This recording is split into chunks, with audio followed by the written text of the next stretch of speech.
Hola, soy Sergi Capdevila y esto es la Radio del Corredor.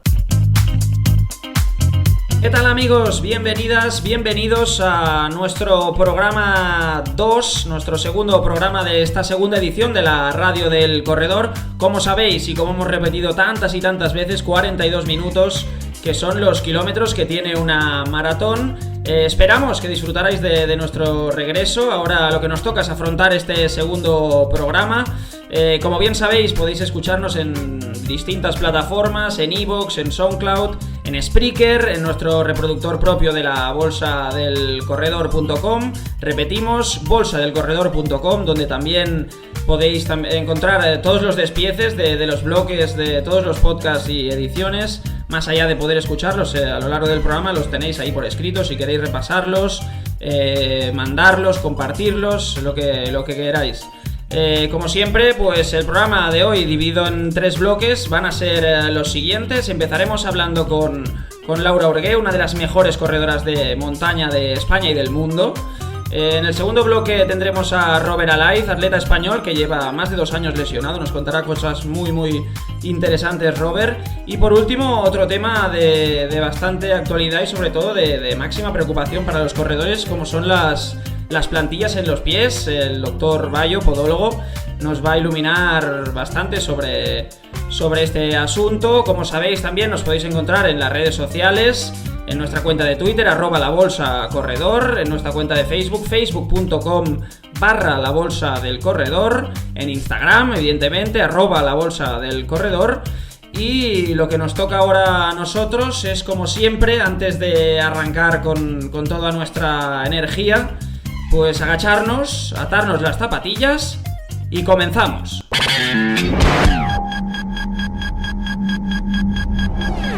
Y arrancamos programa de una forma que nos encanta. Nos encanta porque nos enorgullece contar en la Radio del Corredor con campeones del mundo, y ella lo es hasta 4 veces. Laura Orgué ha participado en unos Juegos de Invierno con el equipo nacional de esquí de montaña y ha sido 4 veces consecutiva la mejor del mundo en kilómetro vertical. Es una de las trail runners más reconocidas a nivel nacional e internacional y ha comenzado la temporada como un tiro. Charlamos con ella del auge del trail, de la enorme competencia existente y de cómo compaginar el duro entrenamiento y la competición con el trabajo y el día a día. Saludamos a Laura Orgué, bienvenida a la Radio del Corredor, Laura. Hola, muchas gracias. Laura, cuéntale a la gente cómo es esto de disfrutar sufriendo, llevando tu cuerpo al límite, que no, la gente que no lo acaba de ver del todo claro. Bueno, yo siempre acostumbro a decir que hay 2 tipos de sufrimiento, ¿no? El de cuando estás en buen estado de forma y entrenada, y el de cuando no lo estás. Yo creo que podemos decir los corredores de montaña que disfrutamos sufriendo porque, bueno, llevamos unas horas de entreno detrás y es un sufrimiento en forma positiva, pero supongo que si no estuviéramos entrenados así, el sufrimiento sería del malo. Tú te inicias en las carreras de montaña a través del esquí. De hecho, participas incluso en unos Juegos de Invierno de los de Vancouver con el equipo nacional. Practicas desde muy pequeña el esquí, ¿no? Pero ¿cómo comienzas con algo tan duro como es el kilómetro vertical? ¿Cómo es esa transición? Bueno, sí, en mi caso, pues mi deporte principal era el esquí de fondo. De hecho, he competido 10 años con el equipo nacional y, bueno, he participado en 3 Juegos Olímpicos, los últimos los de Sochi en 2014. Y, bueno, mis entrenamientos eran siempre pues pensando en el esquí de fondo. Lo que pasa que, bueno, pues un poco por mi entorno familiar empecé a sentirme un poco atraída para las carreras de montaña. Mi padre empezó a competir en algunas y, bueno, pues el acuerdo que hicimos con mi entrenador de esquí fue que, bueno, que podía evidentemente participar en verano en carreras por montaña, pero era mejor si escogía los kilómetros verticales porque, bueno, son carreras más cortas y como no hay bajadas ni llanos, pues el impacto y la musculatura está un poco más descansada que si haces pues carreras más largas y que consumes un poco más la musculatura. Entonces, de esta forma pues podría llegar igualmente al invierno pues con las pilas cargadas y con un buen entreno para el fondista, ¿no?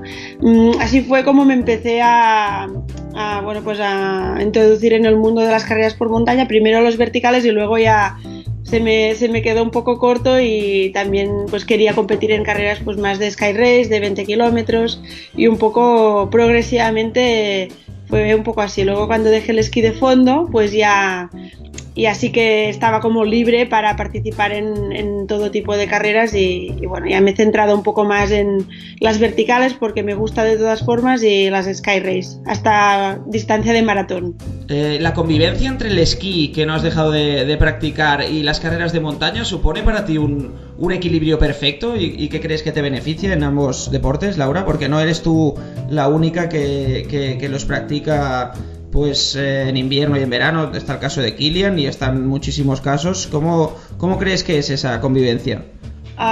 Bueno, yo siempre he pensado que bueno, los corredores que lo hacemos o lo hemos hecho así es porque bueno, nos gusta mucho competir y la montaña, y es como que no podemos pues estar un tiempo parados y saber que tienes allí unas carreras que se están disputando y tú no te apuntas y no participas, ¿no? Es como que tenemos el gusanito esto que nos llama y no nos deja estar quietos. Pero pensando solamente en términos de rendimiento, yo pienso que lo mejor es preparar bien una temporada, o sea, por lo menos priorizar una por delante de la otra y prepararte para una, y luego pues intentar combinarlo con compitiendo también en la otra temporada, pero siempre pues intentando saber cuál es tu prioridad y prepararte para ello. Si no, yo creo que no llegas nunca a estar al 100% en ninguna de las competiciones. Volviendo al kilómetro vertical, disciplina en la que te has proclamado campeona del mundo hasta en 4 ocasiones consecutivas, explícanos cómo te empieza a picar, ya que hablabas de gusanillo, cómo te empieza a picar el gusanillo y cómo se preparan unas carreras tan cortas a nivel de distancia pero tan explosivas. Bueno, sí, un poco en relación con lo que he contado antes, pues fue primero porque mi padre se empezó a interesar por este tipo de carreras y fue él quien me las descubrió un poco. Mi padre tiene ahora 63 años y todavía, si puede, el fin de semana pues se apunta a algún kilómetro vertical y no va lento, precisamente. Yo creo que, por ejemplo, para él, que durante la semana trabaja, es abogado y no se puede entrenar, no tiene tiempo, pues es una buena disciplina porque sin haber ido a correr mucho ni llevar una super preparación la puede hacer. Por eso, porque es como es siempre su vida, muchas veces es andar, pues no tiene te pones ahí y puedes llegar a la meta, ¿no? Digamos, no tiene este desgaste muscular y no requiere de esta preparación tan específica, no digo para ganarlo, pero sí para competirlo y terminarlo bien. En mi caso era pues porque ya que conocía esta disciplina, mi padre competía en esto, pues también me iba bien a mí porque no suponía un desgaste demasiado alto de la musculatura para mi preparación para el esquí. El deporte del esquí de fondo, aunque no lo parezca, es un deporte que es muy muscular y de hecho yo cuando competía en esquí de fondo iba 3 días al gimnasio seguro, o sea que la preparación muscular es muy importante y claro, si me ponía a correr carreras de 40 kilómetros, pues un poco todo este trabajo lo desechaba, ¿no? Por esto me interesé más por los kilómetros verticales. Luego creo que de casualidad, típicas casualidades, creo que es una disciplina que se me da bien, que genéticamente pues tengo facilidades para ganar desniveles y luego pues la preparación en este caso yo no hacía nada específico, simplemente pues que con los entrenos sí que hacía desniveles, o sea, no es que entrenara en llano y luego me ponía a hacer verticales, sino que mis entrenamientos ya siempre eran en montaña y mayoritariamente pues subiendo picos, o sea que en este sentido pues ya estaba más o menos acostumbrada a salvar desniveles. Bueno, y ahora que sacas el tema de la genética, ya nos ha sucedido aquí en la Radio del Corredor con otros atletas, otros corredores de élite, y la pregunta suele salir, que es hasta qué punto son importantes los genes y cuándo empieza a entrar más en juego pues todo el trabajo y el entrenamiento diario. Evidentemente es vital, pero hasta qué punto pueden influir el tema de la genética, ¿crees?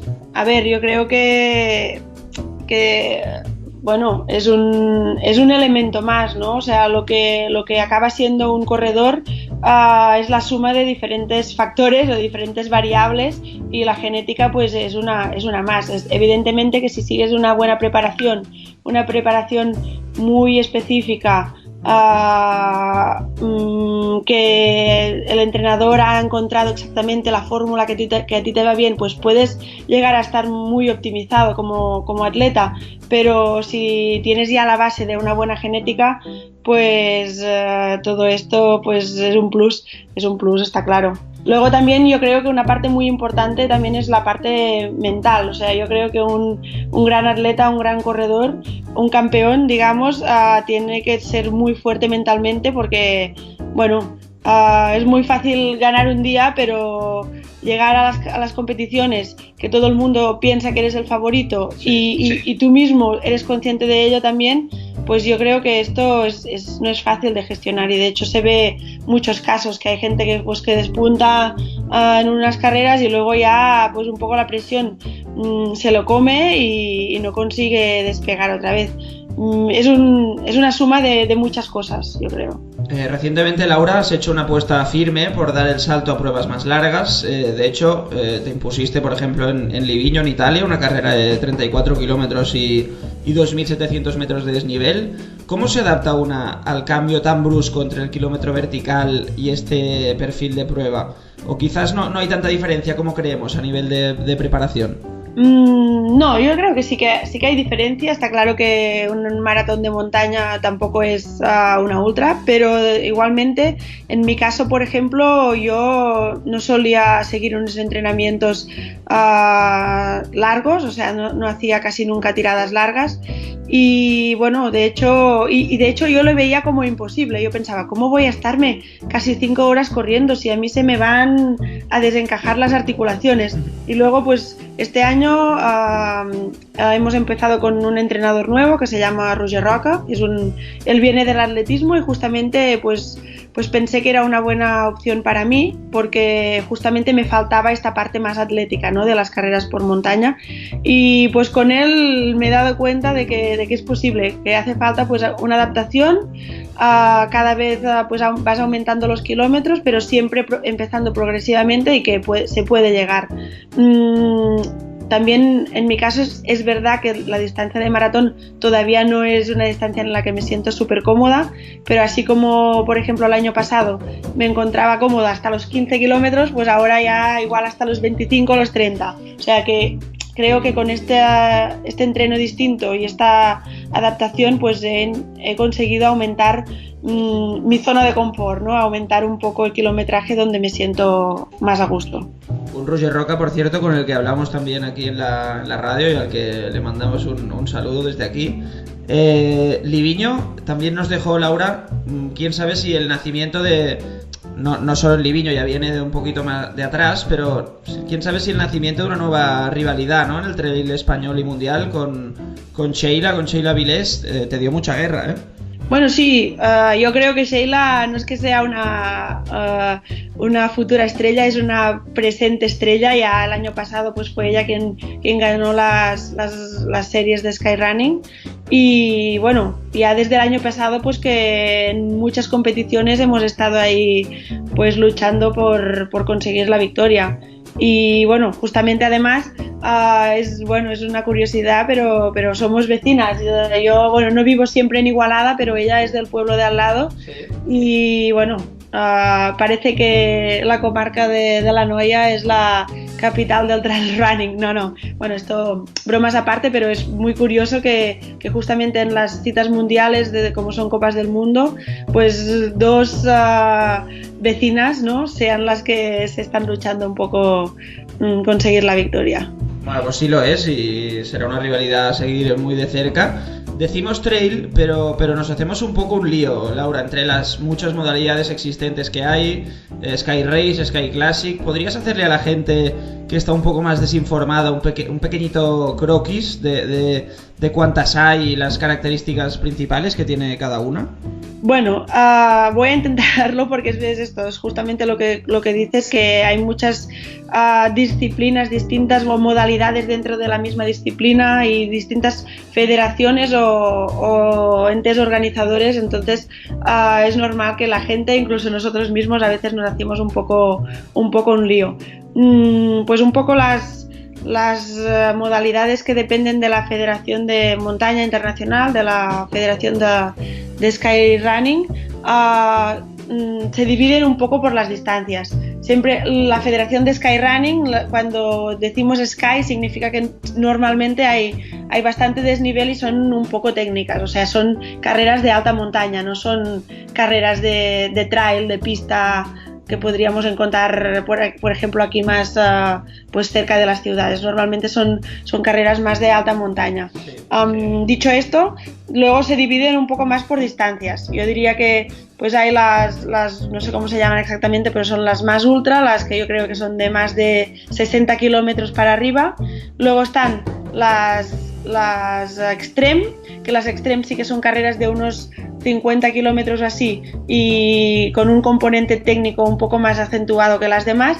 Luego están las classic, que son en las que competimos, por ejemplo, Sheila y yo, que son estas carreras de entre pues 20 y tantos hasta maratón, y que tienen desnivel. Algunas son menos técnicas, pero no todas tienen este componente técnico que sí que tienen las extreme. Y luego pues están los kilómetros verticales, que son pues estas competiciones que son 1000 metros de desnivel positivo, se empieza abajo y se termina arriba. La bajada ya cada uno está libre. Bueno, pues muchas gracias, Laura, que creo que muchos lo necesitábamos y seguro que les ha quedado claro a mucha gente.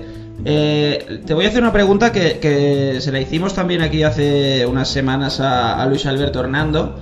¿Por qué el trail running en España está a un nivel tan alto? Recientemente los equipos nacionales femeninos y masculinos se han proclamado campeones del mundo de trail. Vosotras estáis también en el top mundial, tanto en kilómetro vertical como en skyrunning. ¿Cómo crees que además que ha influido en todo ello la figura de Kilian Jornet? Claro, evidentemente, o sea, pensándolo bien, yo creo que en realidad tenemos el escenario perfecto para practicar este tipo de deportes, porque tenemos pues mucha montaña en Pirineos, pero bueno, también pues en zonas más de ciudad siempre hay el pequeño rincón donde cada uno pues puede hacer sus entrenamientos y prepararse para carreras por montaña. Luego está claro que sin la presencia de Kilian, seguramente pues este deporte no sería conocido. Entonces podríamos practicarlo igual, pero igual no podríamos haber llegado a ser pues profesionales de este deporte, porque pues se necesita que para llegar a poder vivir un poco de esto o ser profesionales, dedicarnos de forma profesional a esto, necesitas también que tanto la gente, la afición, como las marcas, los patrocinadores privados, las federaciones, pues se interesen por este deporte, y supongo que esto no se habría conseguido sin pues la ayuda esta de Kilian, que bueno, que es un espectáculo. Ya para finalizar, ¿dónde podremos ver a Laura Orguell los próximos meses y qué objetivos te marcas tanto a corto como a largo plazo, Laura? Bueno, pues este año mi idea principal es intentar seguir las competiciones del circuito de la Federación Internacional de Skyrunning, o sea, las Copas del Mundo de Skyrunning. Es un circuito que se compone de bastantes competiciones. Yo he escogido un poco las que mejor me van de calendario y un poco más cortas, para qué no decirlo, porque de todas formas me gustan más las distancias pues hasta 30 kilómetros. Sí. Y luego pues sigo también el calendario del circuito de las Golden Trail Series, que son estas series que Salomon, que también es mi patrocinador principal, pues ha impulsado para intentar. El objetivo de estas series es intentar que todos los corredores de alto nivel pues se encuentren en las mismas competiciones, y por ello pues ha puesto una serie de incentivos económicos y también pues como un regalo final del circuito, que es un viaje a Sudáfrica a competir ahí en la Otter Trail, que es una carrera también bastante emblemática. Y bueno, el objetivo de intentar pues hacer más atractivas estas series es esto, que los competidores de más alto nivel mundial pues se encuentren en las mismas competiciones y se trate precisamente pues de una competición de nivel y que todo el mundo esté allí. Aparte que también están intentando innovar en una serie de aspectos, como es la comunicación. Y en Cegama ya fue la primera vez que se hizo una retransmisión en directo de la competición. Y ahora pues este fin de semana en la Maratón del Mont Blanc pues se va a hacer lo mismo. Habrá mucha gente filmando y se intentará retransmitir toda la carrera había, creo que es el Facebook de Salomon Running, o sea que quien esté interesado, este domingo a las 7 de la mañana empezará pues la competición y la filmación y se podrá seguir pues en directo como si fuera el Tour de Francia. Y si miramos aún más hacia adelante, hacia el futuro, Laura, o directamente no es algo que te preocupe ni en lo que suelas pensar y prefieres vivir un poquito más lo que es la temporada en sí. Bueno, yo me empiezo a considerar ya un poco veterana en este mundo y bueno, también por mi pasado del esquí de fondo, que estuve 10 años pues compitiendo en esquí, sí. Luego me pasé a las carreras por montaña, llevo muchos años y entonces ahora mismo a día de hoy mi filosofía es un poco más ir al día a día y terminar una temporada, si me quedan ganas, motivación y ilusión, nuevos retos, pues voy a seguir. Si veo que ya, bueno, que tengo ganas de cambiar de tema, digamos, pues también pues lo haré. O sea, voy a decidir un poco en función de cómo termine cada temporada. O sea, mi objetivo ahora mismo está claro que es rendir al máximo, pero sobre todo pues disfrutarlo. Y por esto pues yo creo que lo más sensato es hacer el balance una vez terminada la temporada. Bueno, y ahora sí, antes ya de terminar, se me ha venido una pregunta a la cabeza que tenía ganas también de hacerte. ¿Cómo es un día a día tuyo? Por ejemplo, hay casos pues que tienes carrera el fin de semana, el domingo, y enfocarás la semana de una forma distinta. Pero ¿cómo es un día a día tuyo de entrenamiento combinado con tu vida diaria del día a día? Sí, bueno, pues así como cuando competía en esquí, pues el deporte era mi ocupación principal y bueno, todo giraba más en torno del entrenamiento, pues desde que terminé el esquí, pues voluntariamente pues he querido pues intentar empezar a trabajar un poco mi transición de deportista a la vida más real y por esto pues estoy intentando pues hacer otras cosas aparte del deporte. Yo he estudiado Derecho y he hecho un máster en mediación y me estoy intentando pues introducir un poco en el mundo de la mediación dentro deportiva.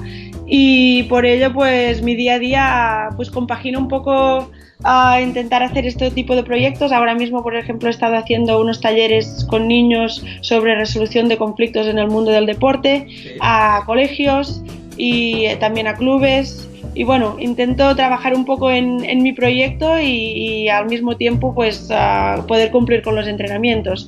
Por eso mi día a día normalmente es como un poco un puzzle que bueno, salgo a entrenar a horas libres y bueno, es un poco caótico, pero creo que ahora mismo es lo que necesito para sentirme realizada un poco más allá de lo estrictamente deportivo. Bueno, pues ahora sí, Laura, te agradecemos mucho que nos hayas atendido en la Radio del Corredor. Nos ha encantado hablar contigo tanto de trail running como de genética, de todo, y esperamos que hayas estado tú también a gusto y muchísima suerte para lo que queda de temporada. Muchas gracias a vosotros.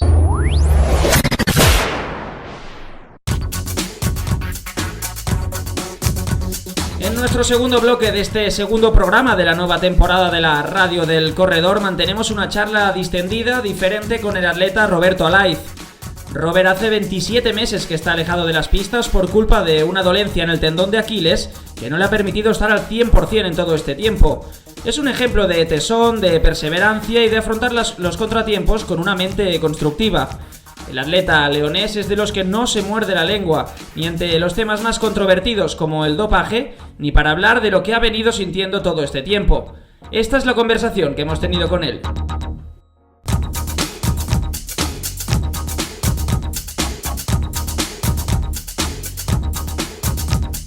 Saludamos a Roberto Alaiz, bienvenido a la radio del Corredor, Robert. Hola, muy buenas.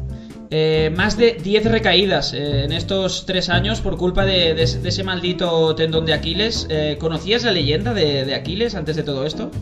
Sí, la conocía, la había visto, bueno, la había leído en libros cortos cuando era pequeño y luego la vi en una peli. Y sí, lo que pasa es que no pensé que me iba a tocar a mí. A partir de esto, ¿qué ha significado lo de Aquiles? La palabra Aquiles para ti, que cuando la oyes, cuando hablas de ella, ¿en qué se ha convertido? Bueno, pues a ver, tampoco le tengo, no sé, menosprecio ni le tengo aprensión, pero bueno, sí que es una palabra que es muy recurrente ahora en mi discurso y en la gente cuando me pregunta qué tal de Aquiles o qué tal. Y bueno, no sé, yo creo que es una palabra que me va a marcar ya para toda la vida, porque al final está marcando los años más importantes de mi etapa deportiva. Y bueno, pues yo creo que me gustaría que fuera una palabra vinculada a la superación también. Porque no olvidemos, Robert, que todo esto empieza un poco en tu momento álgido y en una edad que estás pues en pleno esplendor, evidentemente. Ahora pues tienes, bueno, eres del año 90, no sé si has cumplido los 28 o no. Pero, no, todavía no. Pero en cualquier caso te llega en un momento de máxima plenitud, ¿no? Sí, me llega justo después de un campeonato de Europa en el que quedo quinto, con muy buenas sensaciones, siendo muy joven, con 23, 24 años fue cuando más me empezó a molestar, a finales de ese campeonato de Europa de 2014, y de ahí hasta finales de 2015 dolor, y en el 2016 ya tuve que dejar la temporada, y la verdad es que sí, era cuando empezaba a subir, cuando empezaba a hacer marcas ya bastante interesantes a nivel europeo y a nivel mundial, y bueno, pues se cortó la progresión que espero retomar ahora. 27 meses lejos de la pista y del asfalto, reapareces y a los pocos días de nuevo el quirófano. ¿No crees que tu pasión por los obstáculos te la has llevado demasiado lejos? Sí, a ver, tengo que matizar un poco. La carrera que corrí fue un 5000 liso. Sí. Entonces es una carrera que en teoría lo corrí con unas zapatillas que sí tienen clavos, pero una zapatilla de pista la más larga es para hacer distancias de 10 kilómetros. Entonces bueno, yo creo que no fue por la agresividad con la que volví a correr. Más que nada pues por un tema de genética. Mi padre tiene operado también un tendón de Aquiles por la misma afección, se llama la enfermedad de Haglund, que lo que te hace es que un espolón, un hueso, te está rozando todo el rato el tendón y eso me produce dolor. El otro día estuve hablando con el recordman español de 3000 obstáculos, Luismi Berlanas, y me dijo que se había operado 4 veces, 3 en un pie y 1 en otro, y bueno, y luego conozco a muchos más obstaculeros, y ya no obstaculeros, sino muchos más atletas de fondo como Castillejo o como Antonio Reina, que se han con operar esto, y bueno, generalmente a todos les ha ido bastante bien. Entonces yo creo que ahora ya al no tener ninguno de los dos espolones que me rozan, debería volver a correr sin ningún tipo de dolor, por lo menos en esa zona. ¿Consideras todo esto como parte de un proceso? Sí, considero todo esto como parte de la vida que me ha tocado vivir. Yo creo que soy una persona tremendamente afortunada de poder tener, bueno, pues las cualidades físicas que tengo y de poder contar con mucha gente que me ha ayudado hasta llegar donde he llegado.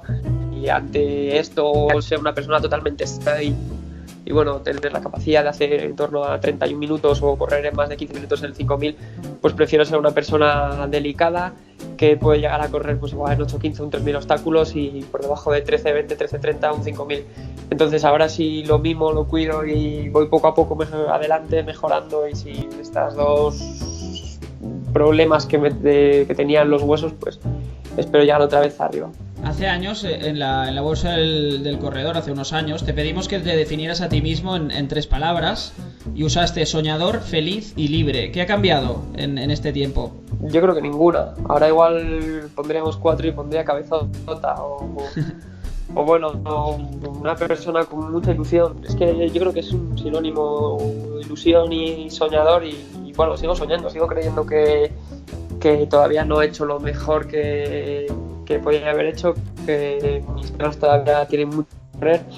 Y bueno, no sé, en el plano atlético yo creo que no ha cambiado nada y sí que he tenido un impasse bastante grande, pero cuando vuelva a correr lo voy a volver a coger con las mismas ganas y con la misma ambición. ¿Eres consciente, Robert, de que probablemente la mayoría en tu situación habría tirado la toalla? ¿Qué te hace levantarte cada día, automotivarte para seguir con el trabajo, con la recuperación? ¿Te consideras en ese sentido cortoplacista, de los que intentan no marcarse objetivos a larga vista?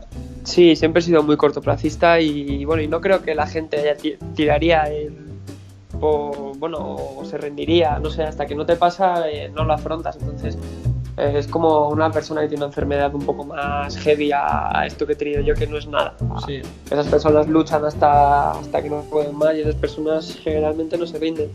Yo, por suerte, no sé, siempre he contado a mi lado con gente muy buena, gente que me ha ayudado, que me ha animado, y aunque creo que no soy una persona que lo necesite mucho, sí que he ido al psicólogo y sí que he estado con ayudas de centro de alto rendimiento, pero no sé, no creo que mi discurso haya sido pesimista y decir no puedo más, sino para mejorar otros conceptos y quizás para no tener tanta ansiedad de entrenar tanto o de llegar a intentar llegar tan pronto, que al final lo que a mí me pesaba es que quería llegar ya, y si es dentro de 3 semanas mejor que en 4, y bueno, eso lo he sabido relativizar ahora bastante y he aprendido que si son 5 y no son 4, pero si a la quinta estoy perfecto, pues mucho mejor.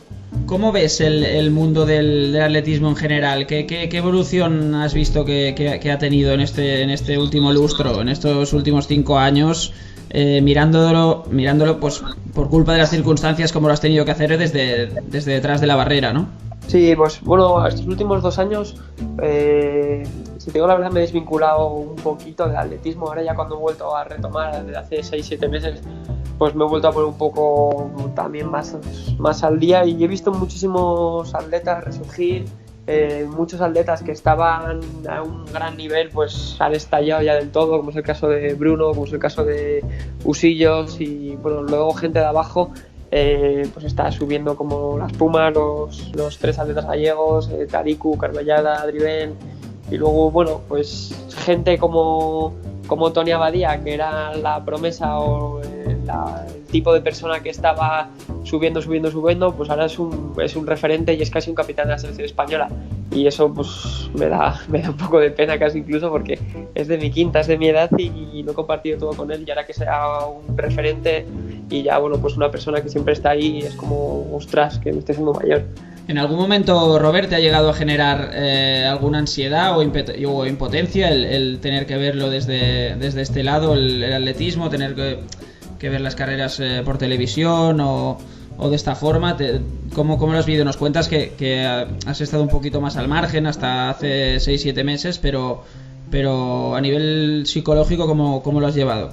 Bueno, siempre me gustó mucho el atletismo y siempre me ha gustado verlo y ver a mis amigos, pero bueno, nunca, o sea, no me considero un loco tarado de correr, ni del atletismo, ni del alto rendimiento. Como, bueno, si no puedo estar ahí, pues ya está, me enfoco en otras cosas. Me gusta mucho leer, me gusta mucho la música, me gusta mucho pasar tiempo con mis amigos y bueno, sabía que si miraba pues las Diamond o muchos campeonatos internacionales, pues me iba a hacer daño a mí mismo mentalmente, y hasta que no he creído que estaba pues al 100% y que no lo podía asimilar bien y bueno, saber que mi sitio no estaba ahí, mi sitio estaba al día siguiente en seguir con la rehabilitación, pues no lo he hecho. Y bueno, yo creo que ahora he ganado mucho por ese lado y que realmente creo que dentro de muy poco voy a volver a correr como corría antes. A pesar de definirte como cortoplacista, que entendemos pues que es algo que tú has interiorizado también para poder sobrellevar pues esto que te ha tocado vivir este tiempo, me imagino que es inevitable a veces que tu mente mire un poco más allá, ¿no? Y piense en qué puede pasar o hacia dónde puede ir todo, ¿no? Sí, pero es que si no eres cortoplacista, por mi manera de ser, a mí si me dicen al principio de la lesión vas a estar 30 meses o 27 meses, pues no sé, o sea, no sé cómo lo habría enfrentado. Si llego a tener un oráculo y a ver todas aquellas que he tenido, pues seguramente me habría pegado mucho más fuerte a la cabeza y bueno, de esta manera, como ha sido, bueno, pues una recaída, venga, luego vuelvo a correr, venga, otra recaída, venga, me vuelvo a levantar, pues de esta manera lo he sabido sobrellevar bastante y yo creo que la gente no que se asuste, pero sino que es más consciente de lo que soy yo. Yo para esto igual soy un poco inconsciente y no, tampoco creo que haya sido tan bestia. Bueno, ha sido sí mucho tiempo, pero en este tiempo, no sé, he aprendido muchas cosas y aunque me den muchísima envidia a mis compañeros, es que ya está, me quedan, no sé, si me vas a decir en esta entrevista hace un año, es que realmente creo que me queda un mes y medio para volver a correr y bueno, ya lo he hecho. Si no me llega a doler el otro pie, yo creo que estaba no para estar igual en el Campeonato de Europa, pero sí para estar en un Campeonato de España y disputando, bueno, los primeros puestos, igual los 5 o 6 primeros puestos. De todo lo que has vivido también a lo largo de estos meses, Robert, un poquito todos los factores que han entrado en juego, me imagino que el factor tuyo mental lo pondrías en orden de prioridades el primero, pero luego, ¿qué factores vendrían de lo que han influido a nivel de, pues, de recuperadores, de gente externa, de tu familia, un poquito?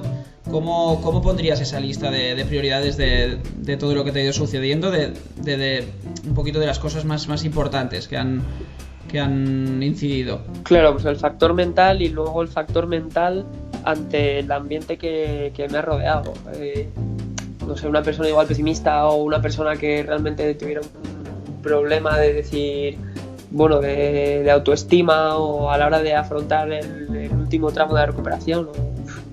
Es que no sé, en ningún momento pensé que se me podía acabar el atletismo y sí que igual en algún momento pensé que igual era mejor relajarme un poco y ser más como una persona normal, entrenando pues un día cada 2 o sin tomármelo tanto como un entrenamiento y tan enfocado a ser un deportista de élite, porque le llega a hacer 3 sesiones y luego pues no sé, el ambiente.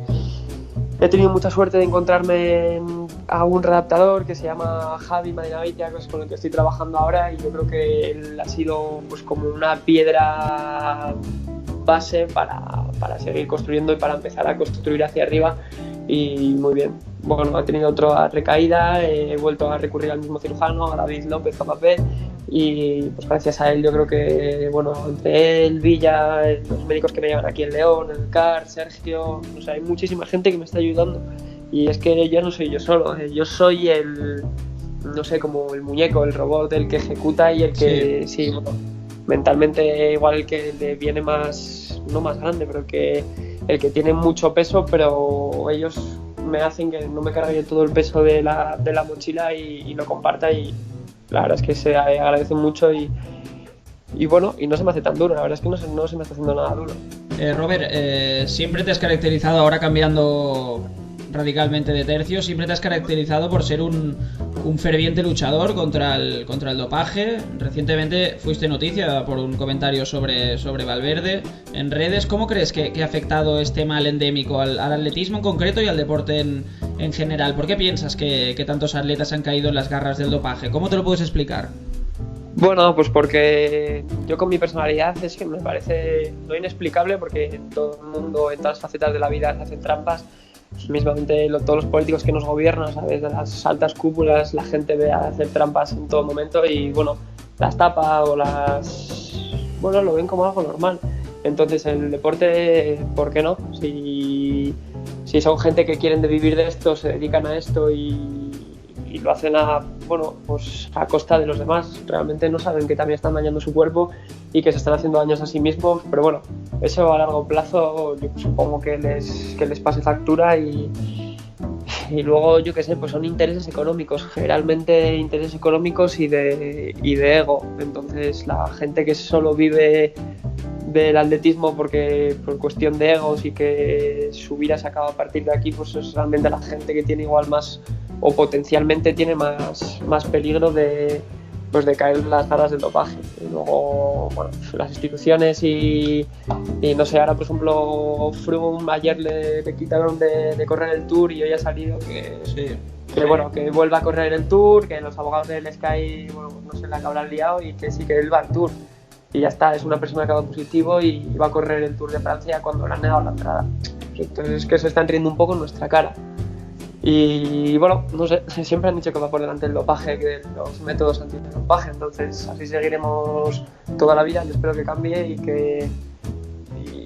es que luego, no sé, te quitan la ilusión porque muchas veces dudas de gente que tienes a tu lado, no a tu lado, sino cerca, o tus rivales más próximos que, joder, yo considero muchas veces que son mucho mejores que yo, pero ¿y si no? ¿Y si ellos también están jugando así? Es que al final esa es la impotencia y la pena, que te hace dudar de gente que no me gusta nada dudar de ellos.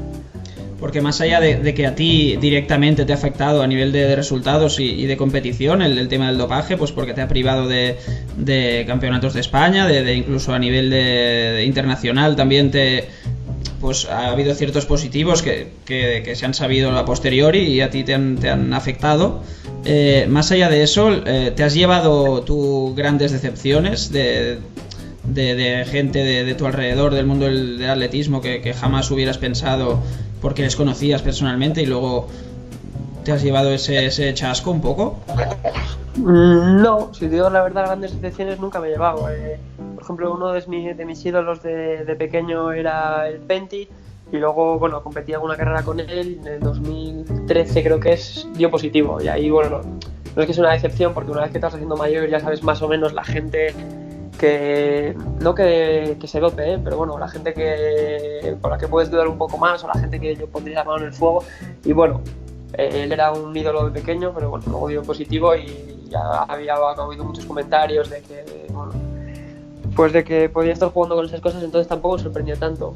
Y yo en mi círculo más cercano de amigos o de compañeros, pues de momento no ha habido ningún positivo, entonces tampoco me he llevado un chasco muy grande, pero bueno, y espero que no lo haya. Yo creo que cada vez el deporte está más limpio y que el atletismo, al no haber tanto dinero igual como había hace bastantes años, pues bueno, la gente no se la juega tanto.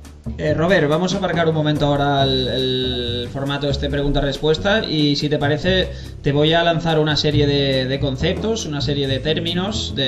Algunos son palabras, competiciones, y tú a tu rollo, digamos, como lo quieras plantear, pues nos explicas qué significan para ti o qué opinas sobre ellos, ¿de acuerdo? Vale. Venga, pues completa la frase. La vida es un juego que voy a seguir jugando. Viajar. Todo. Mochilero. Una etapa. Los Juegos Olímpicos. Mi futuro. Tokio 2020. Es mi gran objetivo. Emprendedor, aclaramos, con tu entrenador, con José Enrique Villacorta, montasteis una tienda de deportes en León, entonces dentro de esa faceta como emprendedor. Bueno, voy a hablar un poco más de esto, pues al final es algo que nos la jugamos y hicimos el proyecto y bueno, está costando salir, pero bueno, yo creo que de aquí a un año y medio lo lograremos sacar del todo y bueno, no sé si vivir de esta tienda, pero bueno, por lo menos hemos hecho algo que nos ha gustado. Optimismo. Como forma de vida. Felicidad. También uno de los pilares para saber vivir. Perseverancia. Yo creo que en el trabajo tienes que ser perseverante y bueno, es una gran, no sé, cualidad de las personas, sí. Polivalencia, aclaramos, bueno, evidentemente que en tu día conseguiste 3 mínimas europeas en 3 modalidades, entonces, ¿te consideras polivalente? Sí, pero bueno, yo creo que a las personas que a mí se me da bien correr fondo y medio fondo y a base de trabajo y esfuerzo lo he logrado, pero no sé si es mejor la polivalencia o ser un crack en solo una prueba. José Enrique Villacorta. Bueno, pues lo primero es mi amigo, es mi entrenador, es casi como mi padre y es la persona que me ha enseñado muchas cosas desde hace más de 15 años. Robert, te agradecemos muchísimo que nos hayas acompañado en la radio del corredor, agradecemos tu franqueza y sobre todo, ya sé que no lo necesitas, pero también nos vemos obligados a alabar la entereza y sobre todo la mentalidad con la que has estado enfocando y afrontando todo esto y bueno, únicamente desearte que tus objetivos tanto a corto plazo como a largo plazo se vayan cumpliendo y que puedas olvidar también esta etapa a pesar de todo el aprendizaje también que te ha supuesto. Bueno, muchísimas gracias a vosotros por todavía acordaros de mí y nada, ojalá podamos repetir una entrevista, pero ya con otros matices y hablando más de las competiciones, de los próximos objetivos porque ya estoy corriendo y de bueno, de lo que se os ocurra.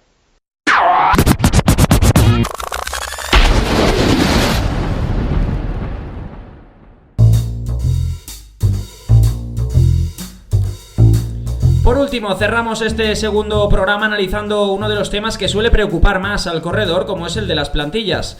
El podólogo Alejandro Bayo nos atiende y nos ayuda a comprender un poco mejor todo un mundo complejo y en muchos casos desconocido para el corredor amateur.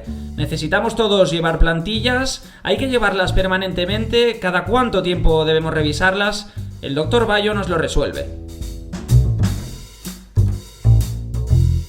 Saludamos a Alejandro Bayo, bienvenido a la Radio del Corredor, Alejandro. Hola Sergi, ¿cómo estás? Alejandro, ¿qué porcentaje de corredores amateurs crees que debería llevar plantillas y ni siquiera ha parado a mirárselo?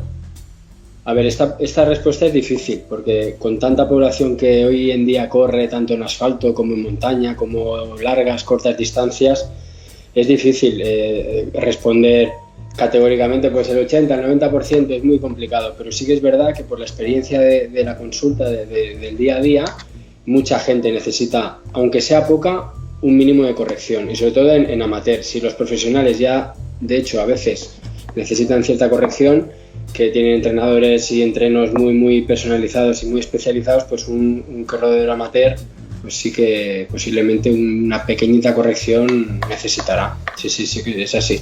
En cualquier caso, tú ya tienes una experiencia en el sector. ¿Crees que son muchos, ¿no? los corredores, sobre todo ahora con esta fiebre que hay con el running, ¿no? Que ha crecido tantísimo los últimos tiempos? Y bueno, es como con todo, ¿no? Que con estos auges, estas modas, a veces nos lanzamos a ellas sin pensar ni en las consecuencias ni en el cómo. Y sí, yo creo que igual sí que eres consciente de si realmente toda esta nueva marea, digamos, pues ni piensa ni repara por ejemplo, en el tema de las plantillas, igual que en el tema de otros detalles también de lo que es el deporte de correr. Bueno, sí que es cierto que el deporte de correr, ¿no? Lo que se ha hecho toda la vida, ha sido uno de los deportes más baratos, ¿no? Junto con el fútbol, ¿no? Fútbol con una pelota y dos piedras haces un partido y tienes dos porterías, ¿no? Para correr, pues con una zapatilla mínimamente de precio razonable, el que más, el que menos puede, pues se lanza a correr sin análisis previos, ya no solo de pisada, que en Cataluña no se tiene la costumbre de irse a hacer una revisión del pie porque sí. Porque ¿cuántos niños encontramos que nos los derivan de los pediatras conforme están bien y caminan bien y corren bien, y luego tú los ves y los valoras haciendo cualquier función deportiva y los ves que un pie pues prona mucho o el otro no prona tanto? No hay una costumbre, no hay una sensación de que el paciente ya de entrada se vaya a mirar el pie.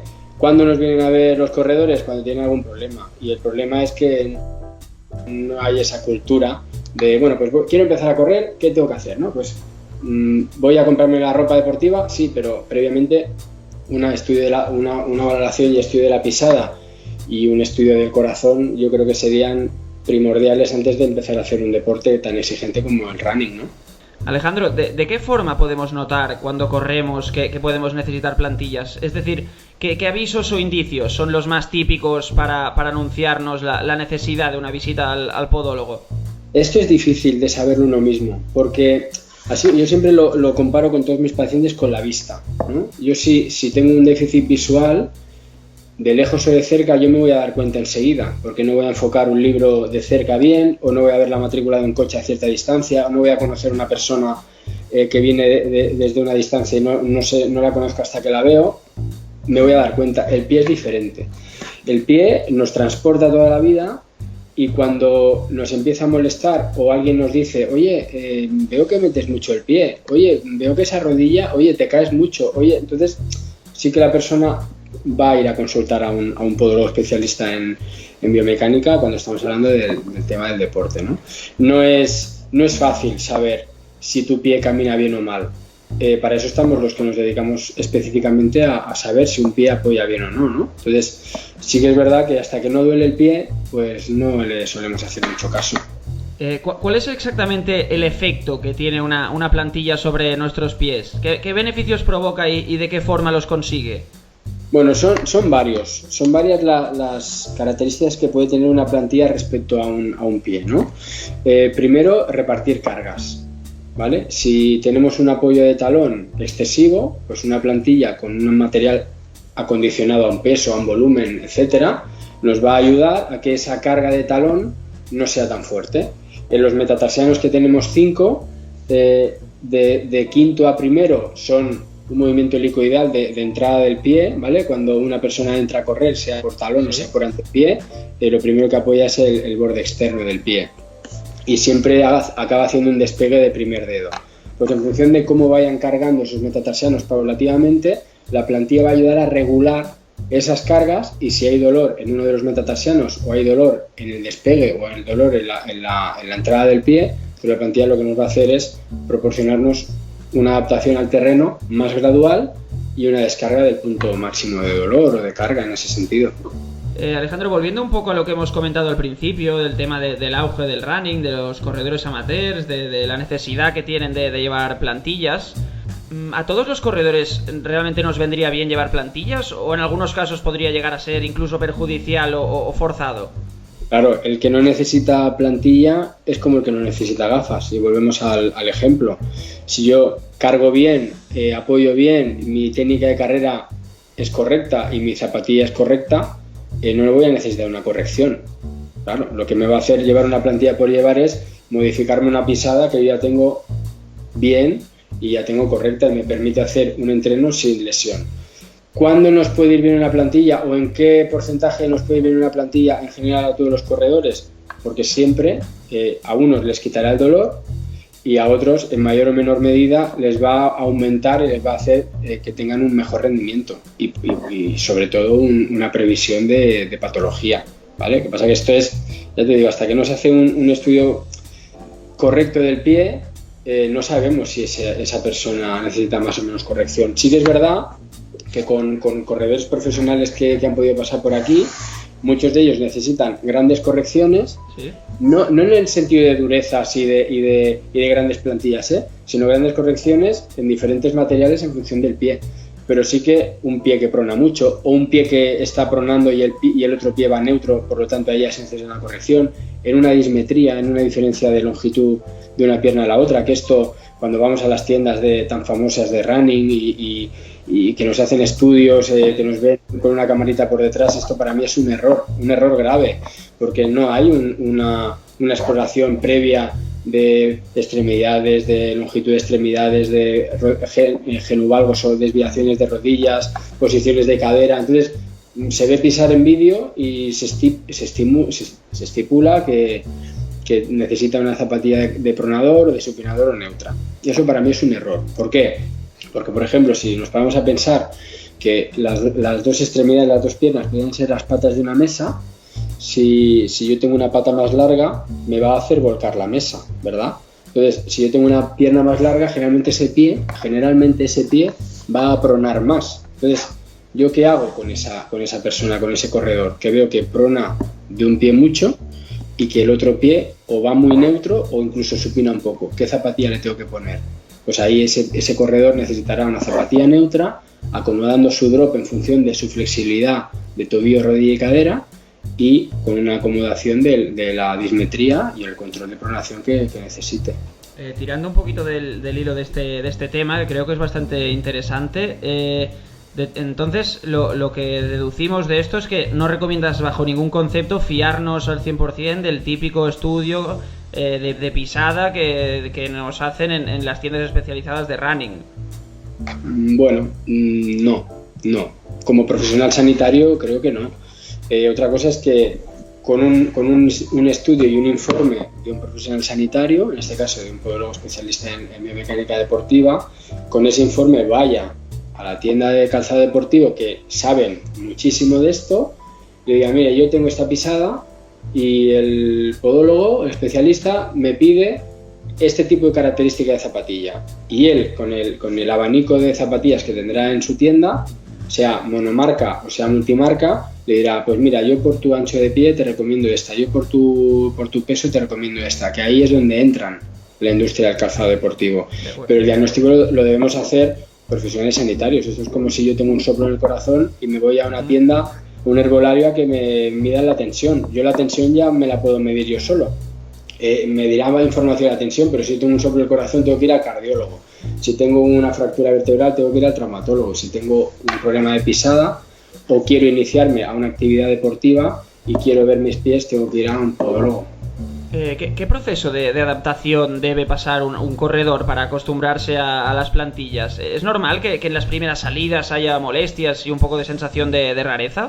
Es normal que en las primeras salidas, cuando el corredor ya tiene un cierto bagaje y empieza a tener una patología y se detecta que es por un fallo biomecánico, es normal que las primeras salidas note cambios, agujetas, sobrecargas, alguna ampollita incluso, si la plantilla debe hacer una corrección un poquito más exigente, ¿vale? Pero en principio yo podría decir que cuando la plantilla la hacemos realmente a medida, esto sería otro bloque que se podría hablar largo y tendido de esto, cuando la plantilla se hace con un patronaje y una plantilla realmente a medida del pie y de la persona, muy raras veces debe provocar molestias, muy raras veces, todo lo que no sea de adaptación al propio movimiento, pero lo que es dolor en el pie o una acomodación de la plantilla que sea dolorosa o traumática no tiene por qué pasar.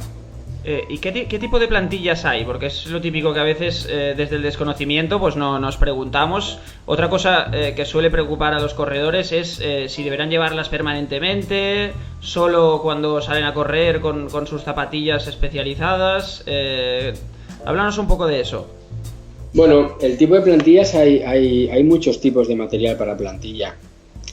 Para mí es un error circunscribir a un tipo de plantilla para todo el mundo, porque hay corredores más pesados, otros menos pesados, hay chicas corredoras más bajitas, más altas, con menos peso, más flexibilidad de pie, menos, en función de la característica del pie, lo que queremos buscar, encontraremos la combinación de material más adecuada. No es lo mismo un corredor que vaya de antepié muy puro y que sea muy ligero, que tenga un ángulo de vuelo muy grande, ¿sí? Y que esté muy poco rato en el tiempo, muy poco rato en el suelo, necesitará un material más liviano, que amortigue y le ayude a propulsar, por lo tanto necesitará un tipo de plantilla. El corredor más pesado, que es más terrestre, que va más en el suelo, va como más sentado, que hace ultramaratones de montaña de 100 kilómetros, necesitará una plantilla que resista más el paso del tiempo, porque si ponemos una plantillita nos la va a romper enseguida. Entonces cada persona se le debe buscar, y por eso la plantilla de medida es lo ideal, se debe buscar el material justo que necesita. Hay polipropilenos, hay EVAs, hay resinas combinadas, hay materiales de amortiguación, de propulsión, de estabilizador, hay mucho tipo de material y mucha plantilla. Luego incluso en casos que nos hemos encontrado aquí, corredores con bastante experiencia necesitan solo una pequeña corrección en la fase de propulsión al final del todo. Pues ahí a lo mejor no le hacemos ni plantilla, a lo mejor ahí cogemos la palmilla de su zapatilla, sí, y le acoplamos un poquito de material de control y se va, como yo digo siempre, con una zapatilla tuneada. Y nos modifica el patrón de marcha justo que necesitamos para no sobrecargar alguna estructura tendinosa muscular y podría ser un tipo de plantilla. Quiero decir que plantillas hay de muchos tipos. La gracia es encontrar el tipo adecuado para cada corredor. Una de las patologías más comunes que afecta a nuestros pies es la fascitis plantar. ¿Se puede mediante unas plantillas evitar o quizá no evitar, sino reducir el riesgo de que aparezca? ¿De qué forma puede ayudar a evitar ciertas lesiones ese uso de plantillas si las necesitamos? Bueno, la fascitis plantar es la patología estrella de la consulta, ¿no? De una consulta de podología o una consulta deportiva, ¿no? ¿Por qué? Porque ahí es una lesión multifactorial. Ahí no solo entra el tipo de pie, que también el tipo de pie y la estructura, la morfología del pie va a condicionar esa puesta en tensión de la fascia plantar en la propulsión, pero ahí también entra la técnica de carrera, el peso de la persona, la altura que coge en el vuelo, influyen muchas cosas, ¿vale? Entonces, desde el punto de vista de un tipo de pie que necesita una acomodación de carga, una acomodación de la pronación para hacer una propulsión con menos necesidad de la acción muscular de la fascia plantar, la plantilla le ayudará a eso, a pasar la transitoriedad de talón a antepié más rápido sin necesidad de sobrecargar pues toda la planta del pie. Pero además... Sí, perdona, acaba. Bueno, y sobre todo, técnica de carrera es importante, trabajar la técnica de carrera. Hay gente que se empeña en ir de antepié y eso sobrecarga mucho todo lo que es el complejo del tendón de Aquiles y la fascia plantar. A lo mejor es retrasar un poquito el apoyo, ya no a talón sino a medio pie, puede descargar un poco de la fascia y el peso es un condicionante. Hay un artículo tuyo, Alejandro, en la Bolsa del Corredor. De hecho, bueno, quien no siga la Bolsa del Corredor, los artículos que escribes, pues lo colgaremos también con el despiece que hagamos correspondiente a este bloque del programa. Hay un artículo tuyo referido al tiempo de revisión de nuestras plantillas, el desgaste, el tipo de material, que ya nos has hablado de ello. ¿Cuánta vida pueden tener unas plantillas y qué puede suceder si la excedemos? Si excedemos esa vida que tienen las plantillas o bueno, por dejadez, por una falta de revisión o de cuidado. Bueno, una plantilla dura según el uso, según los kilómetros, como cualquier zapatilla deportiva, ¿no? Decimos, unas zapatillas de correr de asfalto pueden durar 1000 kilómetros, es lo que se suele decir, ¿no? Bueno, habrá gente que le durarán 2000, habrá gente que le durarán 500. El tipo de plantilla que conformamos aquí tiene una media de entre 3-4 años a un rendimiento bueno. Todo lo que pasa de ahí, depende del tipo de plantilla, todo lo que pasa de ahí empieza a haber un déficit de estructura de la plantilla. Si yo pongo una plantilla para controlar un movimiento de pronación o supinación muy marcado, las fibras de esa resina o ese polipropileno que me van a sujetar ese movimiento van a fatigar antes. Entonces, ¿cuándo es conveniente revisar la plantilla? Depende de los kilómetros. No es lo mismo un runner 2 veces por semana que un runner de 6 veces por semana. Yo siempre recomiendo que entre los 6 meses y el año, yo recomiendo hacer una revisión, que no quiere decir cambiar la plantilla. ¿Por qué? Porque si la fatiga del material de amortiguación es antes, lo que conviene es sustituirlo por un coste muy bajo, porque a veces la gente tiene miedo de volver a hacer revisión porque a lo mejor se piensa que la revisión de la plantilla le va a costar más que la plantilla. Y eso tampoco es así. Yo por lo menos mi forma de trabajar no es esa, ¿vale? Entonces, ¿qué es lo recomendable? Pues como cuando nos vamos a revisar cualquier otra cosa. Una limpieza de dentadura no la hacemos una vez al año. El que tiene un poquito más de cálculo, un poquito más de sarro, tiene que ir cada 6 meses. Pues la vista, pues un poquito yo recomiendo todo lo que es médico, todo lo que es medicina, que no pase del año es una buena idea. ¿Por qué? Porque detectaremos si esa plantilla ha perdido agudeza, se ha perdido calidad, se ha perdido confort y lo podremos ir sustituyendo el material hasta que evidentemente la plantilla deje de ser funcional y se deban de sustituir. Bueno, nos tiraríamos hablando de los pies y de plantillas durante mucho rato más, pero vamos a dejar aquí la conversación y nos emplazamos también a futuras colaboraciones contigo, Alejandro. Te agradecemos que nos hayas iluminado un poquito sobre un tema que a quien más, quien menos preocupa y mucho a los corredores y bueno, lo dicho, que agradecidos. Vale, Sergio, un placer siempre colaborar con vosotros, la Bolsa del Corredor, y cuando queráis, aquí estoy.